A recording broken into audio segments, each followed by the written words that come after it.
Melbourne Victory up against the Western Sydney Wanderers. Now in this game, Ivan Caliver was benched and Matt Acton got the start. So a change in the starting lineup for Melbourne Victory. Still no D'Agostino, still no Falami. Economides was on the bench as well to start off this game. Let's get into the match.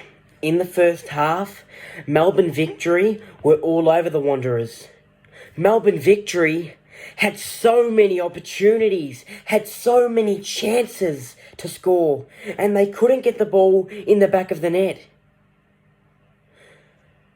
They didn't have that finishing touch on plays, and I've said that these last few games.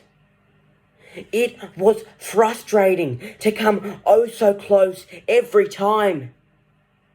And it results in a corner. It results in a save from the Wanderers. It results in a turnover for Victory. Because at times they were doing too much. At times they wanted to walk the ball into the goal. Shoot. Pull the trigger. Take your chances. I hate to pick out one player when I watch games. But Francesco Margiotta in this game cost Victory at crucial times.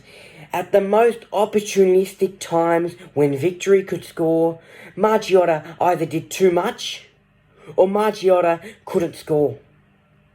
And I said earlier this season, for Francesco Margiotta, a player like that, you need to put it on a silver platter for him to finish. And Victory at times in this game, they did. And he just couldn't find the back of the net. He just couldn't shoot and get an accurate shot on goal. And it's frustrating as a fan. Half-time, scores were 0-0. Matt Acton in goal, he was going fantastic, and he was fantastic in this game. So the second half came along. Still chances for Victory. The Wanderers had a couple chances as well, a few fast breaks. In that second half, Jason Garrier was fantastic on the wing, moving into the forward line a lot, moving into that attacking mindset. And Victory in this game, there were a few players who took the game on, like Brendan Hamill, like Jason Davidson as always, and like Roderick Miranda. Speaking of Roderick Miranda, late in this game, around the 88th, 89th minute, now he went in for the challenge. He made contact with the ball, but then he cleaned up Carluccio from the Wanderers, and the studs were up. So referee Sean Evans pulls out the yellow card. Completely understandable, as the studs were up.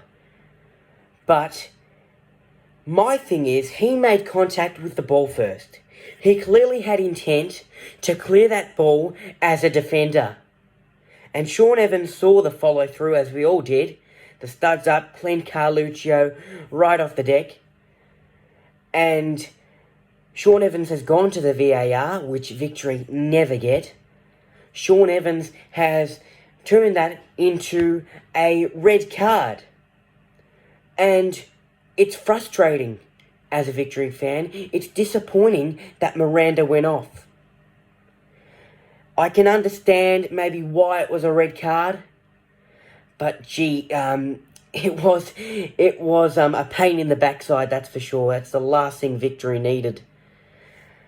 Now, for Melbourne Victory, I love how their mindset didn't change. I love how they kept going, that do-or-die attitude.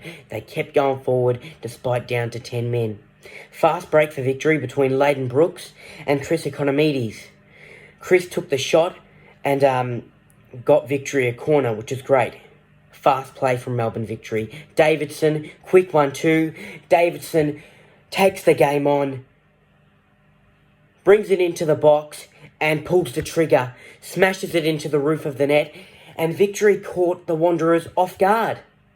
The Wanderers were switched off.